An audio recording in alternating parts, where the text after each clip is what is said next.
weird. Oh, you ain't in the way. Nose for the pleasure of it. It's just strange to me.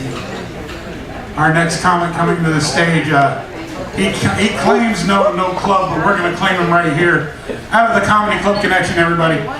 Ladies and gentlemen, Mr. Derek McFarland.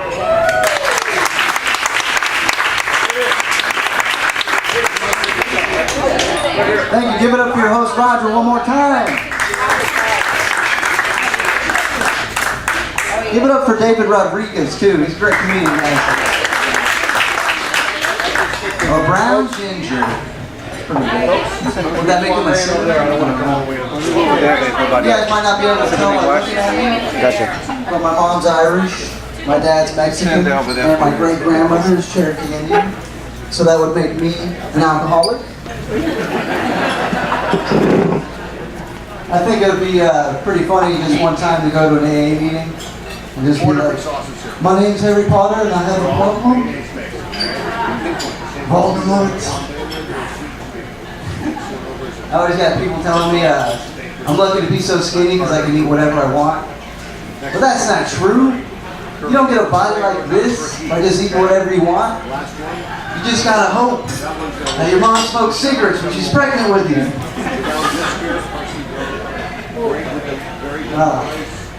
You guys, if you see me shaking up here, it's not because I'm nervous. I'm just really hungry. The food smells pretty good too. I'm tired of looking so young because you have all the responsibilities of an adult, but none of the respect. Like just the other day, I saw these 15-year-olds picking on this little kid, you know? And so I went over there and I said, hey, leave him alone. Pick on someone your own size. Then I got my ass kicked by a bunch of 15-year-olds. Can't do anything without getting carded. Can't buy cigarettes. Can't buy alcohol. Can't go to the pool after 11. You just don't get it. I'm just saying, it's tough. It's tough to hit on women when you've got the body of a 15-year-old altar boy. But it's even tougher to fight off an old horny Catholic priest that's twice your size. Let's say, if I was a superhero, my name would probably be Man Boy. The man who looks like a boy, with 1/2 the strength of a normal man,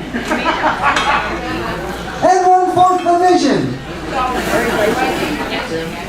So skinny that even the most refreshing summer breeze could toss him asunder. I read this article not too long ago that says if you lock eyes with somebody for 6 seconds or longer without blinking, it means they either want to kill you or they want to have sex with you. Which is a pretty fine line to be walking. But I like those odds. So the other day I'm in this bar and I see this girl, this beautiful girl. So I lock eyes with her for like 12 seconds without blinking. So I killed her and had sex with her. What can I say? I'm a romantic.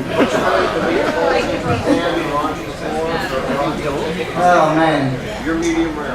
I hate commercials, but there's one commercial in particular that I really don't like. It's the Tootsie Pop commercial with the owl and the snake. You guys ever seen this? It's always the same. They ask you how many licks does it take to get to the center of a Tootsie Pop, but they never tell you. I've always wanted to know. So they go, how many licks does it take to get to the center of a Tootsie Pop? A 1, a 2. You son of a bitch. I didn't know we were doing bites.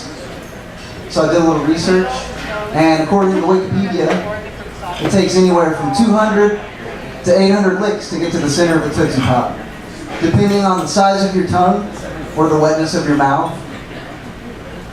I think if they put a dog on that commercial, you get a much better gauge of how many licks it would take to get to the center of that Tootsie Pop. I couldn't tell you how many licks it would take them, but I could tell you if that Tootsie Pop tasted anything like his anus, my dog will get to the center of that Tootsie Pop every time.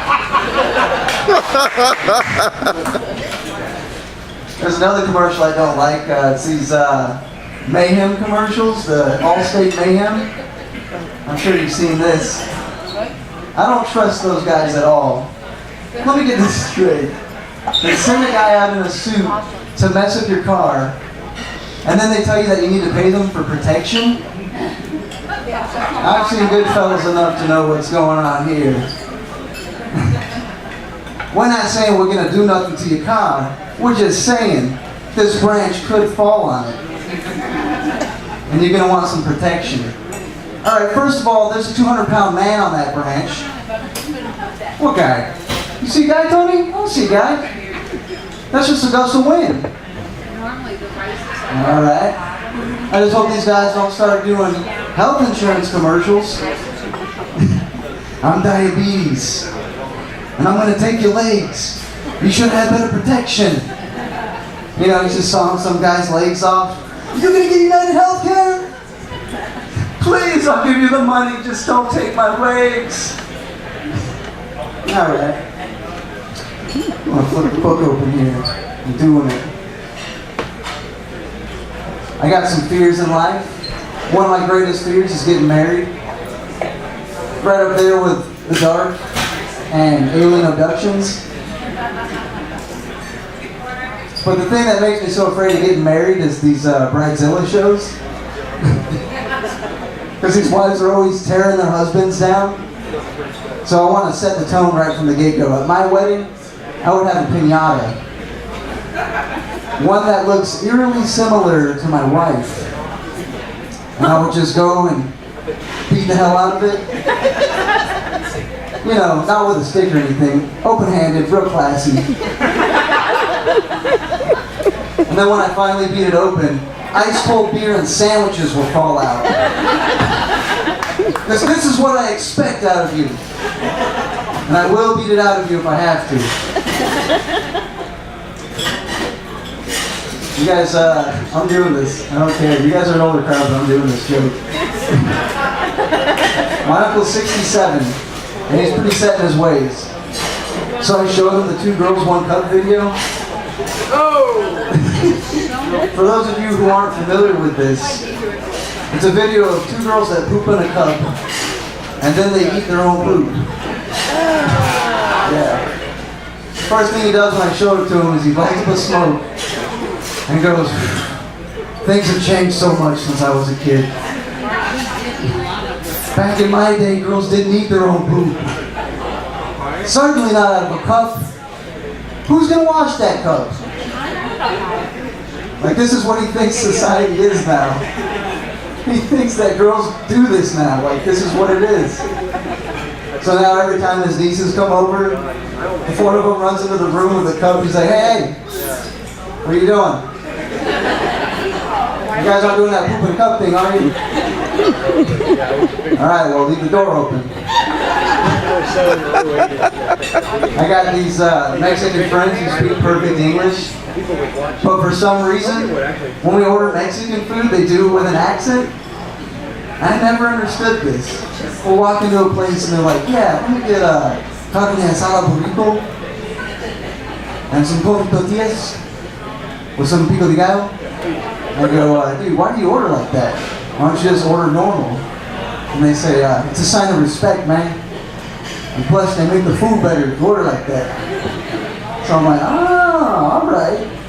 I like when they make the food better." So I'm feeling confident. I want to try this out. I walk into my favorite restaurant. I'm like, "Yeah, let me get an order of the whole people fried rice with the shrimp noodle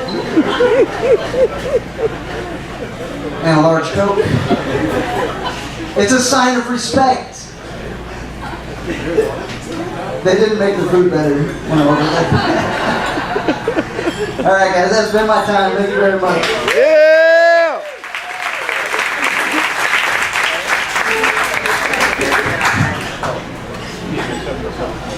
Derek McFarland, everybody, one more time. Yeah!